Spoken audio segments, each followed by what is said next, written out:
Hey everyone, it is Thursday. You know what that means. We bring back Jonathan to tackle important topics. How you doing, sir? I'm doing great. How are you, Michael? I'm doing very well. So there's a couple of things I want to hit in this video. One is the Fed, and then the other, again, assuming we have a split Congress, are Joe Biden had some changes he was going to propose to real estate investing. I thought we should touch on those. So which one you want to hit first? Let's hit the tax proposals first. So let's talk about them. You know, the list is, as I remember, there was talk about eliminating the 1031 exchange. There was talk about eliminating the stepped up basis at death. And then there's been talk around capital gains. Does one of those pull on your heartstrings more than others? Well, I think, the 1031 exchange was the one that had real estate investors most anxious. Okay. Even though, say, for what I do, syndications, this is not really that relevant because you can't 1031 a syndication unless your whole LLC stays together, all the investors go along.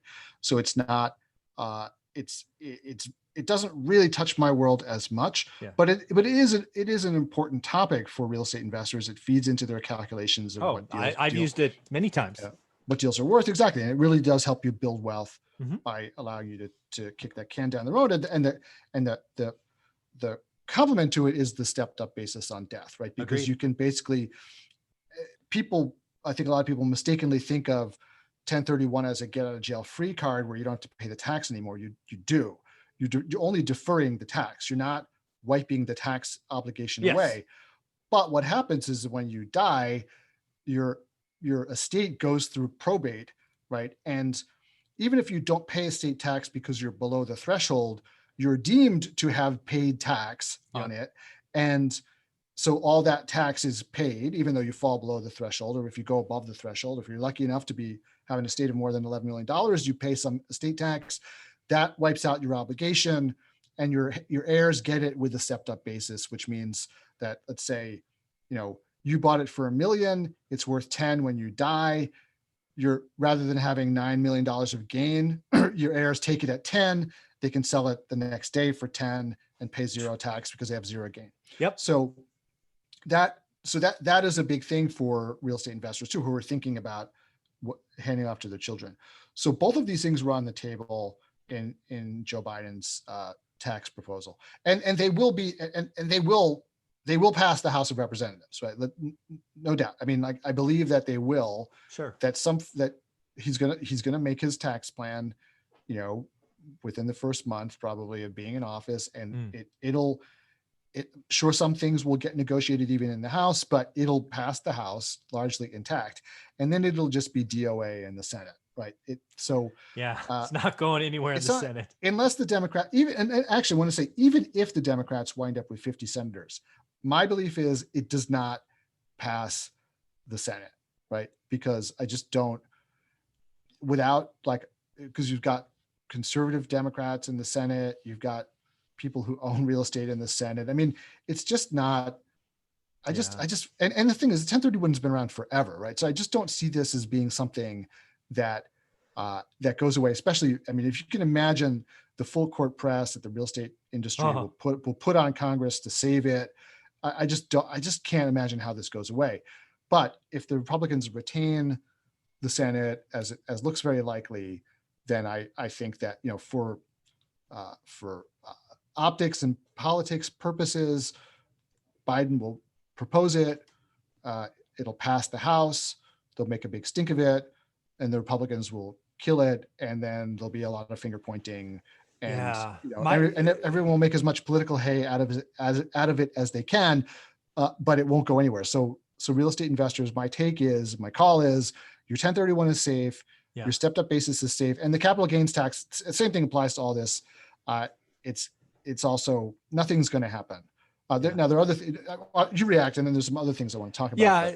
So first, in mass, I actually am starting to believe if we have the split Congress, and again, this is assuming Biden wins, because we've already covered all the if Trump stays in office part. I think Biden or his advisors or whoever is going to be doing this, they're a little smarter. I don't even think he's going to tackle his tax plan early. I think he's smart enough to know that he wants a win, and that's true. I think all this, I think his tax plan's dead in the water. And I think everything, it's just not going to happen. So when I look at the three things, I think the 1031 exchange is the safest. I give that a 0% chance. The stepped up basis is not quite zero. Maybe it's 3 or 4%, but very, very unlikely. You could see enough people saying, we'll do that at some threshold. Maybe it's 20, maybe it's 50 million. I could see them putting in a number that allows Biden to say he won, but it impacts 0.5% or 0.3% of the population. So I give them that. And then the capital gains one, there might be enough, if you go back to the old numbers or something. So again, I don't think it's likely, but it's not zero like 1031. It's not 3% like stepped up. It's probably like 10 or 15%. So pretty unlikely, but that's how I kind of organize them. And I don't think he's going to go after all of them. I think all or nothing approaches are dead in the water. I think anything that gets done is very skinny. Yeah, I agree with that. And I think what the kind of wild card in this now is that so when you have a big tax bill, the Congressional Budget Office has to score it, right? Yeah. And it's supposed to be tax revenue neutral, right? And so when they did the Tax Cuts and Jobs Act, the way that they got a huge tax cut to be revenue neutral was that that act built in tax increases inside the act, right? So taxes are going up even if nothing happens, right? So if we have gridlock in Congress, taxes are going up because that's the way that legislation was written to meet the CBO requirement, right? So that Congress has imposed on itself, right? They have to be revenue neutral. Cool. So what's going away is, bonus depreciation is being phased out, right? We know that. There's actually some tax cuts for regular normal people on the income side that are also, those taxes are going up. I think a lot of people don't realize that because they made such a big deal about tax cuts, but obviously, and also time to be after the election when people would forget. Yeah. But people's taxes are going up if nothing else happens. So I think maybe there is some room for negotiation around this, where if the Republicans want to the Democrats are going to say, oh, taxes going up, what do we care, right? But there's no, I don't think, real Democratic constituency for saying, hey, let's go cut these taxes, but the Republicans are going to want to, right? And they're going to want to extend those. And that was the plan all along, was because, the thing about the way the CBO, those rules work, that if it's a new tax bill, then they just do it all over again. Right. So just kick that can down the road again, right? So they'd go and pass another tax bill with a whole new accounting, and they could extend that, they could keep on doing it forever. Right. And revenue could fall all along, but it would be revenue neutral because of the way that it's Congress. So the point is, I think that there may be some opportunity for some negotiation around that, which would then involve some horse trading. And then that's where you might see stuff like the SALT tax deduction restored, because that's a big issue for Democrats, right? Because the blue states were, depending on how you look at it, were targeted for being hit hard or happened to get hit hard, depending on how you look at it. But that's something that's important for blue state Democrats to get rid of. And then, so that there might be some room for kind of trading around there. And then who knows, maybe you're right, like at the margins, maybe we get like a little capital gains tax increase or a little something here somewhere else. But I think largely, like you said, it's going to be skinny, whatever happens. It's just going to be at the margins. I don't see any major changes coming because of just the general sort of gridlock situation that we're going to be back in. It's going to be an interesting 4 years. So that brings me to the conversation of the Fed, and I'll say Powell. I guess there's really two conversations there. First and foremost, I think there's an argument to be made that Powell may be the most important or most powerful person now, right, in a split Congress. I think his leadership in the Fed is that. So they're going to come out. They're going to release some notes today. I guess I want to do two conversations on the Fed. One is, what do you think their message is going to be? Because I think it's kind of continues. And then the other question is, again, assuming Biden gets in, do you think Powell stays, or do you think Biden, nominates someone else? I don't know. I mean, I don't get the sense that there's been a big amount of dissatisfaction with Powell, the way that Powell has run the Fed. Like, I haven't. I mean, the only person who's ever said fire Powell is Trump, who That's appointed true. him. That's Right? true. Nobody. I haven't heard anybody else say we got to get rid of this guy because he's making a mess of it. Right? Okay. So Trump just got annoyed when they started raising interest rates, which was the thing that they had said that they were going to do. And Yep. Frankly, I think there's a good argument they should have kept up with it. It was just because Wall Street started screaming bloody murder that they backed off on it. But there was no indication that the economy couldn't handle higher interest rates, right? So 3.5% unemployment, you can raise interest rates. You would think, right? If you can't do it then, you can't do it ever, frankly, right? So This is all about Wall Street. The Fed wanted to the Fed wanted to normalize interest rates. It was what they needed to do, what they should have done, what the economy needed.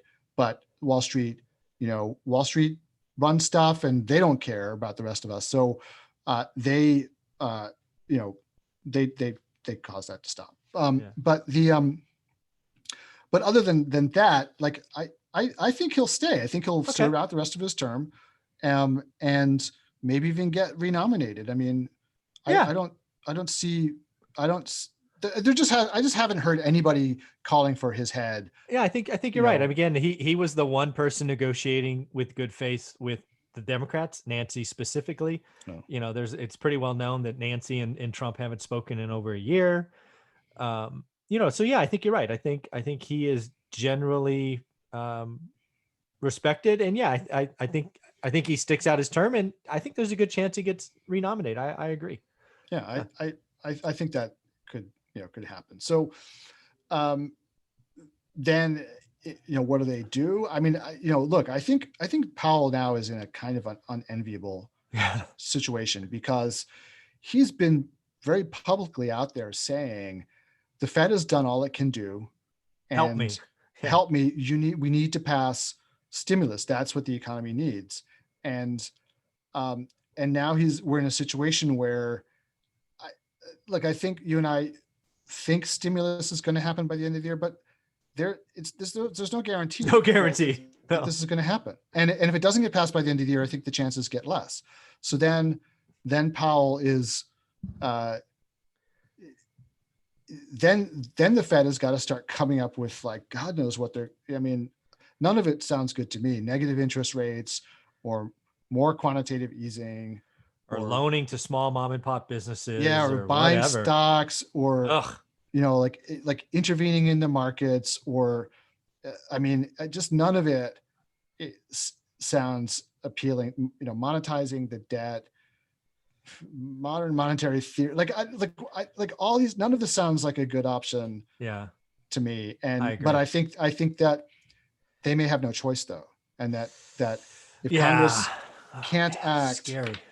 If Congress can't act, and look, maybe that would be the thing that would scare them into overcoming their differences, and at least agreeing on the areas where they can agree. Yeah. But I mean, I think I would not want to be Powell. No. Yeah.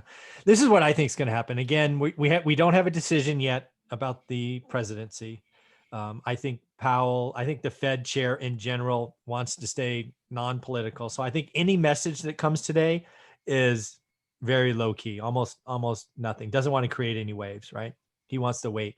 But as soon as there's a decision, Powell and all the other Fed chairs start jumping up and down about, we need stimulus. We can't do everything. We've carried our water farther than we can. Your turn to pick it up. And I think they're going to get louder and louder and more consistent, and it could become a daily drumbeat. I think the Fed in general, Fed chairs are, I guess I'll say, too nice. It's time to be blunt. Stop coaxing your words and just call it what it is. Yeah. It's you don't really want it to go that way, but that's the way it's going. But I'm gonna ask you a question. I saw somebody post this on Facebook the other day. Okay. And I'm just, before I give you my reaction to it, I would love your reaction. This is really out of left field. You're going to be surprised by the question. Okay. But should the chairmanship of the Federal Reserve be an elected office? Oh. The argument being that somehow if the Fed chair were responsible to the electorate, that they would pick quote unquote better policies, which in the case of the poster was that they would raise interest rates as they need. They'd go back on the gold standard or like all kinds of different things. I don't, again, first blush again. Yeah, that's a question I haven't thought about. I don't think it's an elected position. I think anytime there is elected position, and just look at what we're going through today, you pander to half the country. I think the Fed official being non-elected can look at it and make a decision for the country. I think elected positions mean you have at least internal biases, or you have biases to, whoever your super PAC is. I think if the Fed was an elected position, we'd be worse off long-term. Yes, there may be incremental better decisions along the way, but I think overall elected positions have too many biases and are inherently not okay. So I'm first blush, not a fan. Yeah, I think it would be terrible. Okay, good. I think it would wind up even worse than it is today. Yes. The reason being that if the Fed chair ran for office, the Fed chair would need to raise money to run. And who would give him the money? It would be Wall Street. And because nobody else would be interested in this. Like most people are not geeks who are thinking about monetary policy, right? And the gold standard guys out there are like a small but vocal minority who probably don't have a lot of money to donate to this. And anyway, it would be ignored. You'd wind up basically Wall Street giving the guy, or the candidates, whoever they are, right? Yeah. Wall Street would just invest in both sides, so it wouldn't matter who won. And totally agree. And what they would want in return was like, low interest rates, negative interest rates, like whatever boosts Wall Street is what they would be paying for. And I think, and whatever independence the Fed has would be completely gone. Totally agree. And I think it would be it's just a horrible idea that would be even worse than what we have now. Totally agree. If what you want is a Fed that, might raise interest rates, try to restore the credit, the dollar to its rightful place in the world, or whatever it is that you want, I don't think having an elected Fed is the way to get there. Totally agree. Very cool, Jonathan. This has been a lot of fun. We got one more topic.